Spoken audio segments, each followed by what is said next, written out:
கல்யாண சுந்தரம் அவர்கள் இன்னைக்கு ஒரு பட்டிமன்ற மேடையில் பேசும்போது அவர் பேசின ஒவ்வொரு விஷயத்தையும் கேட்கும்போது பார்த்தீங்கன்னா அவ்வளோ அதிர்ச்சியாக இருக்குது. ஏன்னா சீமானவர்களை பற்றி அவ்வளோ விஷயங்கள் சொல்கிறாரு.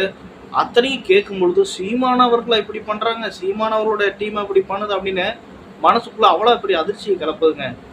அந்த கல்யாண சுந்தரம் அவர்கள் அந்த ஒரு மேடையில் பேசும்போது என்னென்ன சொல்கிறாருன்னா, இந்த திருச்சி மாநாட்டு நடந்தது இல்லையா, இந்த மாதிரி ஒவ்வொரு தடவையும் என்டிகே சைடில், அதாவது நாம் தமிழர்கள் மாநாடு நடத்தும் போது அங்கங்கே திரள் நிதிகளை திரட்டி தான் வந்து மாநாடு நடத்துறதா சொல்கிறாருங்க. இதெல்லாம் பரவாயில்லைங்க.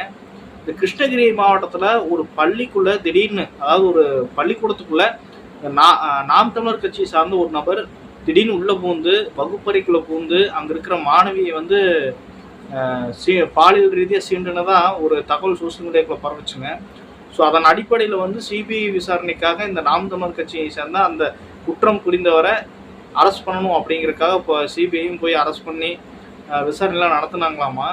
ஸோ இந்த ஒரு தகவலில் பொறுத்த வரைக்கும் ஏன் சீமான் அவர்கள் வந்து நடுவில் பூந்து எவன் தப்பு பண்ணானோ அவனை ஏன் வந்து தண்டிக்கல? சொந்த கட்சியிலே இருக்கிற ஒரு தப்பு பண்ணியிருக்கான், இந்த விஷயம் சீமானவனை காது கண்டிப்பாக போயிருக்குங்களா, ஏன் இதை வந்து தட்டி கேட்கல அப்படின்ட்டு அந்த மாதிரியான ஒரு விஷயத்த சொல்லியிருந்தாரு. அதுக்கப்புறம் பார்த்தீங்கன்னா இந்த அவருடைய கட்சியில் வந்து கோட்பாடுங்கிறதே கிடையாதுங்களாமா. அவரோட பேச்சுலையும் சரி அவரோட கட்சியிலையும் சரி கோட்பாடு அப்படிங்கிறதே கிடையாதுங்களாமா.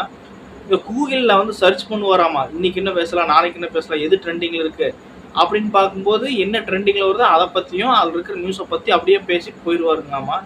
ஸோ இவருக்கெல்லாம் வந்து என்ன இது இருக்குது, இவர் தலைமைக்கு உண்டான தலைவர் அப்படிங்கிறதுக்கு உண்டான எந்த ஒரு தகுதியுமே இல்லாத ஒரு நபராக இருக்காரு அப்படின்னு சொல்லிட்டு பேசியிருக்காரு. அது மட்டும் இல்லாமல் இந்த அரசியல் ரீதியாகவும் சரி சினிமா ரீதியாகவும் சரி, சினிமா ரீதியாக பார்க்கும் பொழுது கூட சீமானவர்களுக்கு அறிவு கிடையாது, அரசியல் சார்ந்த சினிமா அப்படிங்கிற ஒரு அறிவுங்கிறதே கிடையாது அப்படின்னு பேசியிருக்காரு.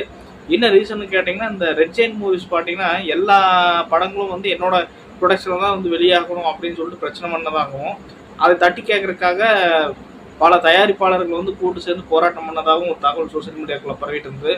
ஸோ அந்த ஒரு விவகாரத்தில் சீமான் அவர்கள் பேட்டி கொடுத்து என்ன சொன்னாராமா, அமேசான்காரன் எங்கெங்கே இருந்து இங்கே வந்து நம்ம படத்தை வாங்கி அவன் இதில் விடுறான், அதுக்கு நம்ம ஒரு ஆள் உதயநிதி ஸ்டாலின் அவர்களை வாங்கி விட்டால் என்ன அப்படிங்கிற மாதிரி பேசியிருந்தாராமா. ஸோ அதையே வந்து இவர் வந்து எப்படி நான் சொல்லியிருக்காரு,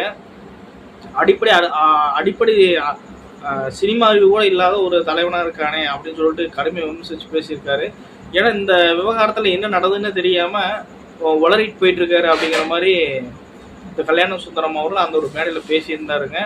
குறிப்பாக பார்த்தீங்கன்னா இந்த நாம் தமிழர் கட்சியை பொறுத்த வரைக்கும் இந்த டிவிக்கே தான் வந்து எல்லாத்துக்கும் காரணம். டிவிக்கே கரூர் சம்பவத்துலேயும் சரி இல்லை இது எல்லாத்துலேயும் சரி இந்த மாதிரி வந்து குற்றம் சொல்லிக்கிட்டே இருக்காங்க. ஆனால் இவங்க என்ன செய்கிறாங்க, இந்த நாம் தமிழர் கட்சியை சேர்ந்த ஒரு அடிப்படை தொண்டன், முக்கியமான தொண்டனாமா, அதாவது சீமான் அவர்களுக்காக இரவும் பகலுமா உழைச்ச ஒரு தொண்டன் வந்து இறந்துட்டாராமா. அவரோட வீட்டுக்கு கூட போல, அவர் நலம் வீட்டில் போய் நேரில் சந்திச்சு நலம் கூட விசாரிக்கல, இது நாள் வரைக்கும் நலம் விசாரிக்கல, நீலாம் தலைவனடா அப்படின்னு அந்த கல்யாண சுந்தரம் அவர்கள் அந்த ஒரு மேடையில் சீமான் அவர்கள் கடுமையாக விமர்சித்து பேசுவாருங்க. அவர் சொன்ன விஷயங்கள் உண்மையாக போய் அப்படிங்கிறத தாண்டி அவர் சொல்கிற ஒவ்வொரு விஷயமும் சீமானை அப்படி பண்ணியிருக்காரு, சீமானோட கட்சியிலேயே எப்படி நடந்திருக்கு அப்படிங்கிற மாதிரி அதிர்ச்சியாக இருக்குதுங்க. ஏன்னா எப்போ பாரு தமிழ் அப்படின்னு சொல்லுவாங்க, ஆனால் இவர் என்ன சொல்கிறாரு, தமிழருங்கிற என்ற போர்வையில் வந்து ஏமாற்றி திரிகிறானுங்க.